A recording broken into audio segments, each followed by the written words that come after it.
Uh, From my experience, I see two key factors. One is the value methodology that we use. It's antiquated and it doesn't meet the needs of the people and the values that we do. That's a legislative issue. We need to bring solutions to the legislator to make those changes, but I think those changes can be made and they would help affect cost savings within the office and improve the ability of the assessors to meet the needs of the valuations on the properties. We also need to do a better job in communicating with the business community with regards to personal property. We have a large problem with getting personal property declarations returned from businesses, and a lot of that is just not understanding what they really need to do. And we need to have a better communication system with regards to that so that we can increase our compliance levels, which again will make the jobs easier for the individual appraisers, and using technology in that area, making it easier for them to make their filings, will help improve as well as save money. Name please. For the audience. Oh, I'm sorry, I'm Garrett Hale.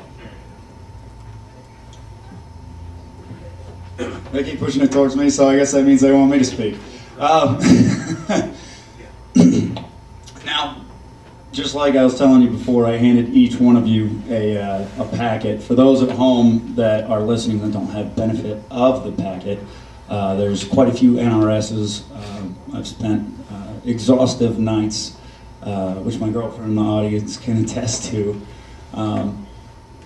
looking for different things that could get changed to help streamline the budget.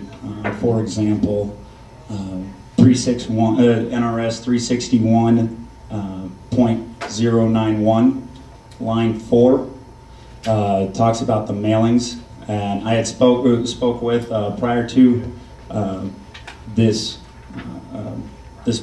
board right here, was speaking with Mark Schofield and Michelle Schaaf outside about the problem, and the reason being is that they're doing their mailing every single year is for accountability reasons of the office.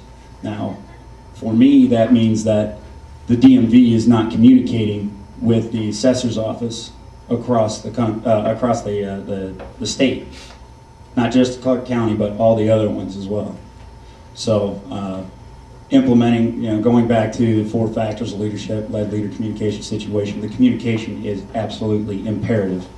Another thing, going back to the lead, the citizens of Clark County would like to have a forum. I've talked to quite a few veterans and citizens as well, but having a town hall meeting on a regular basis where people can have an open forum, and from there we can adjust fire, as it were. Nick Starling, Clark County Assessor. Robert Blakely, Assessor, candidate for Assessor.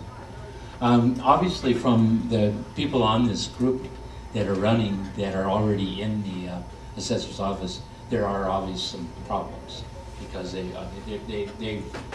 shown enough initiative to come forward to this process. If I became the assessor, I would work with all of them to see if we could find some common ground in solving the problems that they see. So mine is to really work with the people that are inside the group. Michelle's got some good ideas. I've heard some good ideas from some of the other members here. Robert Blakely, Assessor. Hello, my name is Brent Howard for Clark County Assessor. As well, I filed my appeals. I've been through 6 of them so far. The last one was on February 27th. I was at the Clark County Board of Equalization, went over 5 properties. It was supposed to have been televised, but they put me on a Saturday where they knew it wasn't going to be televised. I put it up on my website though. And if you were to take the time and look and see what actually happens when a person asks questions, points out issues, and watch the Clark County Assessor Office completely ignore all the questions.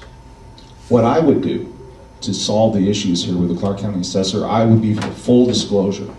And that means there would be a complete schedule that's comprehensive, that is mathematical, that shows exactly how you get from comparable sale values would not be hidden holes or information that you could not find out and you would not get from the assessor's office. I would follow the Nevada Constitution. There's a part in there where it says you have to have uniform and equal values of the property values.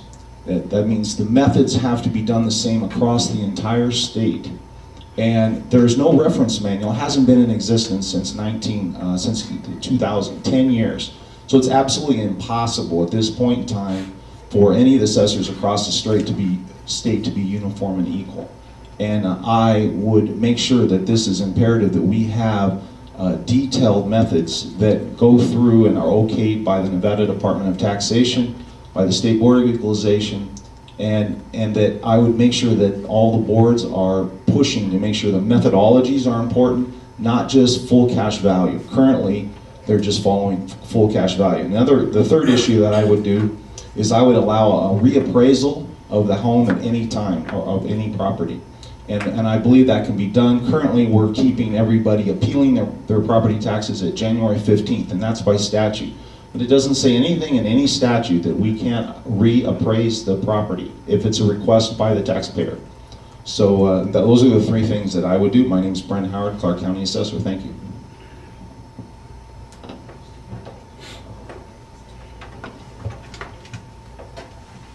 Dave Austin.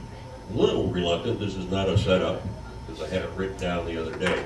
But how would you lead that organization? What is your leadership style? Garrett Hale.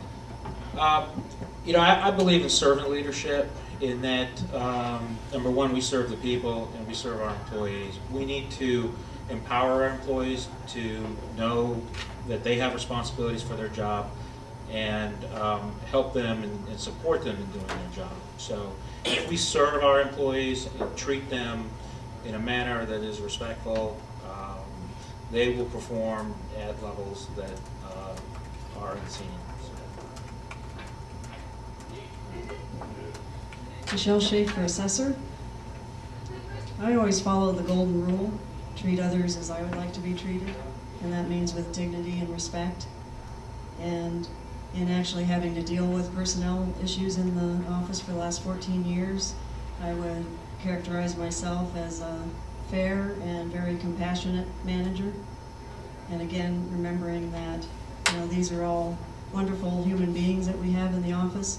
If there are any who maybe aren't doing as well as they could, we address that with them very gently. You know, we can't look the other way.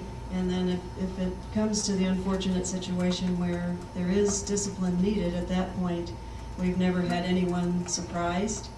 They kind of knew because we gave them chance after chance. And I think it should stay that way, because the better that the employees in our office, we call them associates, not staff, but the better that they are treated, the better that the public is treated, because they take the good treatment from management. And then when they're dealing with the public over the phone and day to day at the counters and even during the appeal process, they're able to keep their cool and be very professional. And I think that's a big part of our overall culture in the office, which I would maintain. Michelle Schaefer, Assessor, thank you.